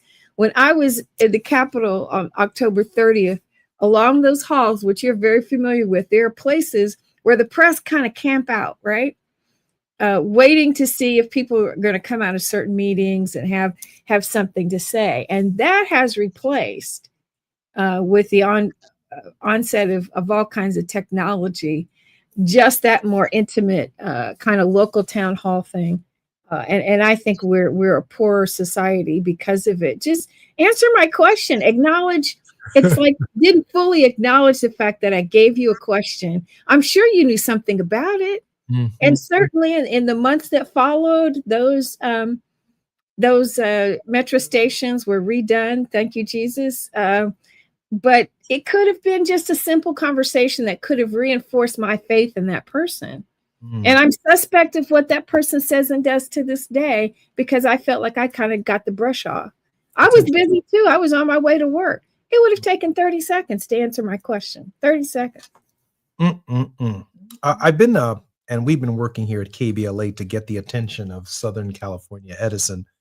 Again, a quick AI overview. The Eden fire in Altadena is part of a larger set of Los Angeles wildfires that caused widespread damage with total economic losses estimated at over $250 billion. Though specific costs for Altadena have not been broken out.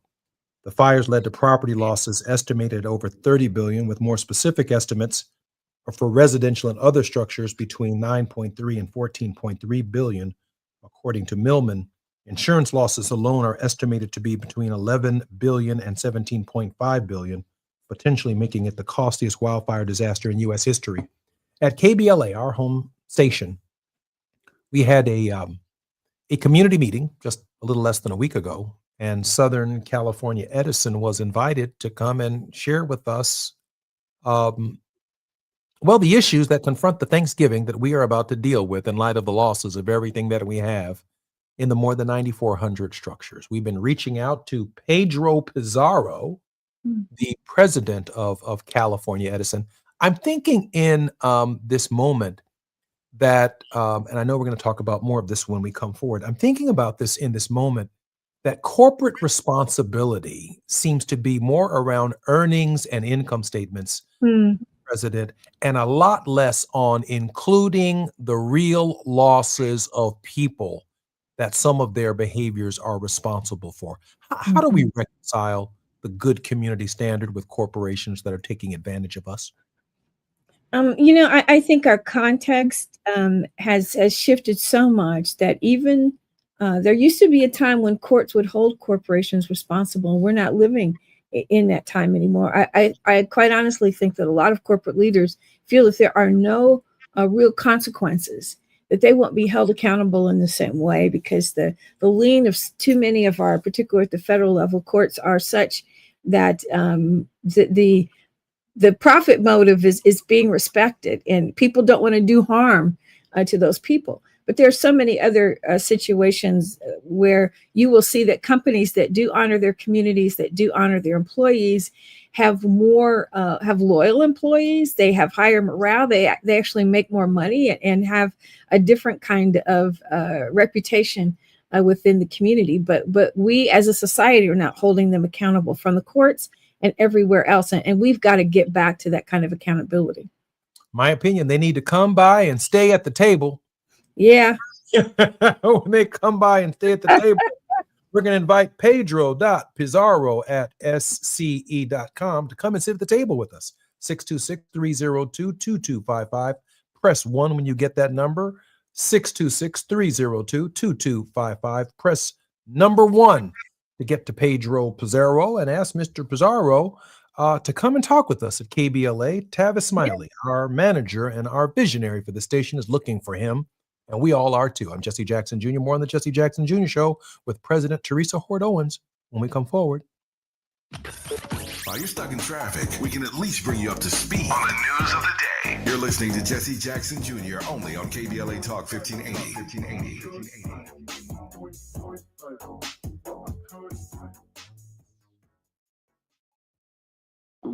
Oh no, stomach issues again? Stomach issues? Who are you? Your pancreas. I could be the real reason for your diarrhea, gas, bloating, stomach pain, or loose oily stools. I thought it was my stomach. People often do, but any of these symptoms could mean having a condition called exocrine pancreatic insufficiency, or EPI. With EPI, the pancreas doesn't release enough enzymes to break down food, but EPI is manageable. Use the symptom checker on identifyepi.com and speak with your doctor. That's identifyepi.com. Sponsored by AbbVie. It all comes down to this, folks. Yep, the entire season is on the line. But my throat has officially thrown in the towel. Sounds like you need Vicks VapoCool drops. They're max strength and vaporize sore throat pain. Whoa! These VapoCool drops hit fast. Speaking of fast, did you just see that play? Yeah, he vaporized that ball. That pun should have come with a penalty. Vaporize sore throat pain with Vicks VapoCool drops. Use as directed. My mom has decided to learn to paint, and she's good. My dad's now into creative cuisine, and I've already put on 6 pounds. Learning new things comes with age. My mom, she started forgetting my name and what we're talking about. Forgetting well-known things doesn't. Memory loss may be a sign of Alzheimer's disease. Early detection gives you and your loved one time to plan for the future. Learn the warning signs of Alzheimer's at 10signs.org. Brought to you by the Alzheimer's Association and the Ad Council. KBLA Talk 1580. We've got a lot to talk about. KBLA Talk 1580 reminds you, when we fight, we win. The Youth Justice Coalition is challenging America's addiction to incarceration and discrimination. YJC works to dismantle policies leading to mass incarceration, law enforcement violence, and the school-to-prison pipeline. Their approach? Transformative justice, community intervention, free LA high school, legal defense, and system monitoring. YJC promotes safety without relying on prisons. Their goal? Prevent system contact and help people exit the system through direct action, advocacy, and education. Want to get involved or need help? Call 323-235-4243. That's 323-235-4243. Join YJC in creating change. When we fight, we win. KBLA Talk 1580, your voice for justice. This is a community call to action from KBLA Talk 1580. If you've been diagnosed with moderate to severe plaque psoriasis, this is what it sounds like to be 1,000,000 miles away. Imagine being 1,000,000 miles away. Tremfya Kuselkumab, taken by injection, is a prescription medicine for adults with moderate to severe plaque psoriasis who may benefit from taking injections or pills or phototherapy. With Tremfya, clearer skin is possible. In clinical trials, at least 70% of patients saw at least 90% clearer skin at 16 weeks. Results may vary. Tremfya is also indicated for adults with active psoriatic arthritis. Serious allergic reactions and increased risk of infections and liver problems may occur. Before treatment, your doctor should check you for infections and tuberculosis. Tell your doctor if you have an infection, flu-like symptoms, or if you need a vaccine. Ask your doctor about Tremfya. Call 1-800-526-7736 or visit tremfya.com. Now back to more of Jesse Jackson Jr. on KBLA Talk 1580.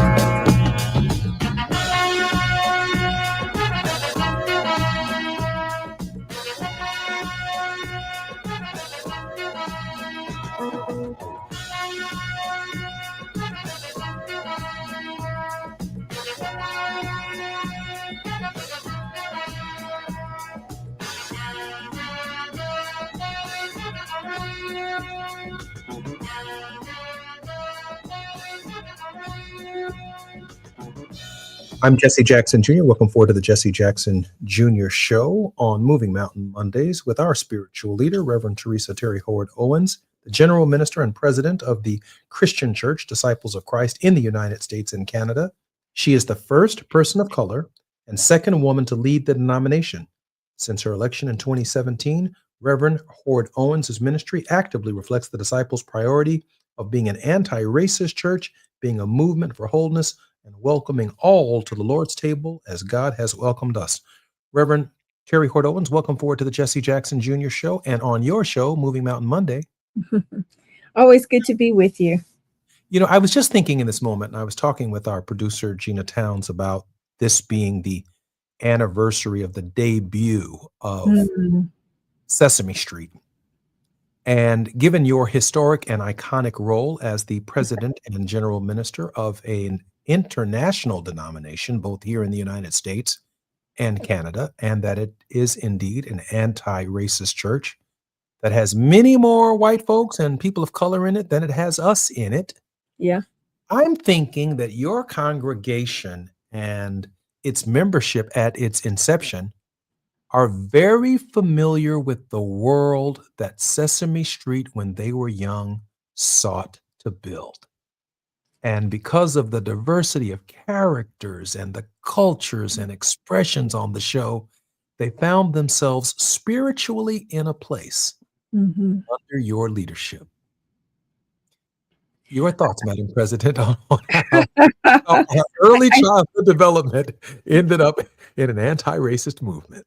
But you know, I think that is so reflective of the time during which our denomination really began to name their commitment to being an anti-racist church, and you know, from the 50s or the early 60s, you know, even the world that Sesame Street was intended to reflect was, you know, Harlem was, right, the sort of the model or the inspiration, the stoops and the row houses and just that environment, and the fact that you had Black people and people of color teaching white children, and the fact that, you know, Kermit with it ain't easy being green.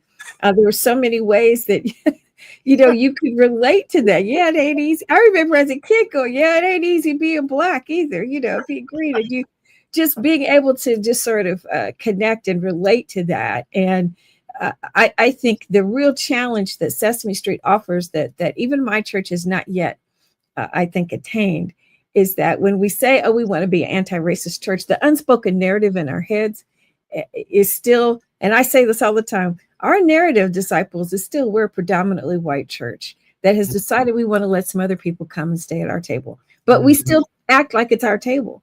And we have unresolved issues when people try to assert either their uniqueness or their identity, or they don't want to align with certain norms. You elected a Black woman as your general minister and president, but I didn't come to be a colorized version of what you've had before. The body that I inhabit, the culture that bore me is just very different from what you've known. And if you really respect that, you have to let me be who I am. And so Sesame Street gave us different colors, shapes, heads, people, puppets with different idiosyncrasies, from cookies to living in garbage cans, some tall, some yellow, green, all different colors, exploring each other's habits and cultures. And I think that idea of really respecting the differences as not being deficient, right? That difference cannot be deficient. That's one of the, for me, the big learnings of Sesame Street, which came along not when I was preschool, but a little. I started out with Captain Kangaroo. Did you ever know Captain Kangaroo? Did I know Captain Kangaroo? Right along Mr. Rogers and Mr. Green. Mr. Rogers and Sesame Street. But, you know, Sesame Street was like, oh, there are people like me. There's Jesse Jackson. There's, you know, Bill Cosby. There are other people coming on. There were regular characters who were people of color to speak to these children. And from the numbers to the, kids that just looked like us, right? That were there and being affirmed in who they were and their environment. And it wasn't a Leave It to Beaver set, right? It wasn't a house with a white picket fence. It was a stoop in Harlem. Mm. And so that's, I think that's the beauty of what they were trying to do. And something that, these are the words I'm always telling my church. This is what we say, right? We got to be the church we say we are. We say that we want to embrace difference as though it's not deficient. And we have to, it takes work to do that because we live in a society that has created the white Eurocentric culture and sensibilities as the norm. And we have problems embracing people who aren't willing to walk alongside those norms or shift to those norms.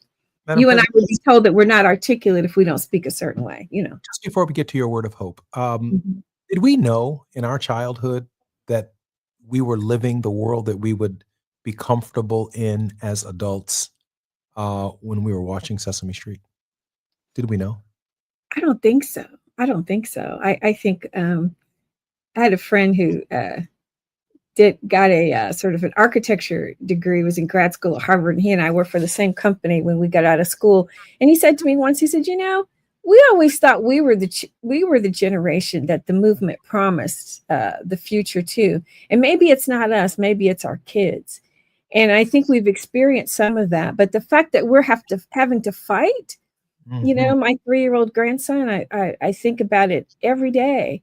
What world will he inherit? And I want him to know his Gigi is fighting for that vision of a world where he can be accepted for who he is, no matter his skin color, or what his hair looks like, or how he talks, or what music he listens to, or what culture he's come from.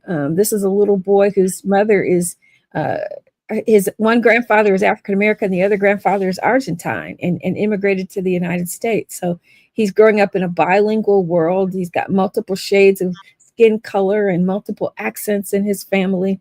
And he's got to have a place where he's okay with that says that he doesn't need to be ashamed of any of it. From his hair to his color, We have about a minute and 30 seconds to hear from our Gigi. Well, let me just land with what I've been thinking about. As I said, Lamentations 3 was part of the message I left for the denomination as I departed for sabbatical. It's like we can, the hope that we have to offer is simply that the steadfast love of the Lord never ceases. And those of us who believe those things also have to believe that it is that love that empowers us to keep fighting. So I would remind people we can't stop fighting. There is still tomorrow. The steadfast, God's mercies are new every day, and I'm committed to the fight. I believe that the goodness of God requires us to work until we live in a world where everybody has enough. Madam President, our hopes and prayers are with you until we see you again next week. Take care. Keep the faith. I'm Jesse Jackson Jr. You're listening to the Jesse Jackson Jr. Show on KBLA Talk 1580. Our very special guest on Moving Mountain Mondays is none other than the General Minister and President of the United Disciples of Christ Church, the Christian church in the United States and Canada. I'm Jesse Jackson Jr. More when we come forward on the Jesse Jackson Jr. Show on Tenacious Tuesday. KBLA 1580 Santa Monica.